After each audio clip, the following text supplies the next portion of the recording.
Ilmuwan Prancis akan menguji bercak nikotin pada pasien COVID-19 dan petugas kesehatan dalam sebuah penelitian. Rencana tersebut akan dilakukan setelah hasil penelitian menunjukkan nikotin dapat memberikan perlindungan terhadap infeksi penyakit.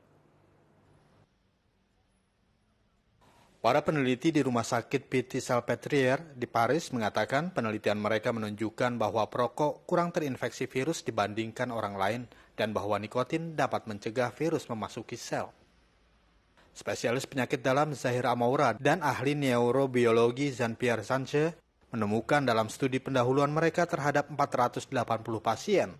Hasilnya dari seluruh pasien yang dirawat di rumah sakit karena COVID-19, hanya 5%-nya yang perokok. Membandingkan dengan jumlah perokok dalam populasi umum berdasarkan jenis kelamin dan usia yang sama, perokok memiliki risiko 80% lebih rendah terinfeksi dibandingkan bukan perokok. On s'est rendu compte que le taux de fumeurs était très bas, 5% chez les malades à peu près. Ça, c'est la première étape. Et la deuxième étape, quand vous avez ça, vous devez essayer de vous comparer à la population générale pour voir s'il y a une vraie différence.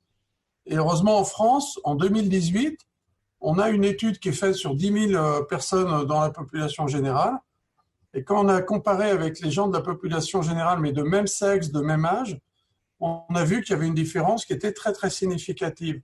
Donc, très schématiquement, les gens qui fument, ils ont 80% de moins de risque d'avoir le Covid symptomatique, donc de venir consulter ou d'être hospitalisé, que les gens qui ne fument pas. Sanche, seorang ahli neurobiologi terkenal dari Pasteur Institute, berhipotesa bahwa nikotin mungkin menjadi alasan perokok tampak lebih terlindungi dari virus. Karena reseptor nikotinik asetilkolin dapat memiliki efek mencegah virus corona menempel pada sel. En fait, le coronavirus interagirait directement ou indirectement d'ailleurs avec le récepteur nicotinique et que la nicotine entrerait en compétition entre, ça c'est le virus qui arrive sur le récepteur et la nicotine empêche ça, c'est pas. Reseptor nikotinat diketahui aktif dalam infeksi rabies dan Institut Pasteur mencari hubungan yang serupa antara reseptor semacam itu dan COVID-19.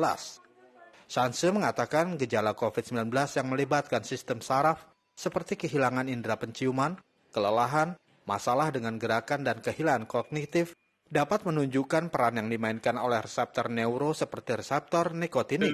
Pour quelle raison l'engagement du récepteur nicotinique simplement parce que c'est la cible la plus plausible et presque unique de la nicotine. Alors il y a plusieurs types de récepteurs nicotiniques dans l'organisme et il y en a à la jonction neuromusculaire. Nous y reviendrons, il y en a aussi dans le cerveau, beaucoup.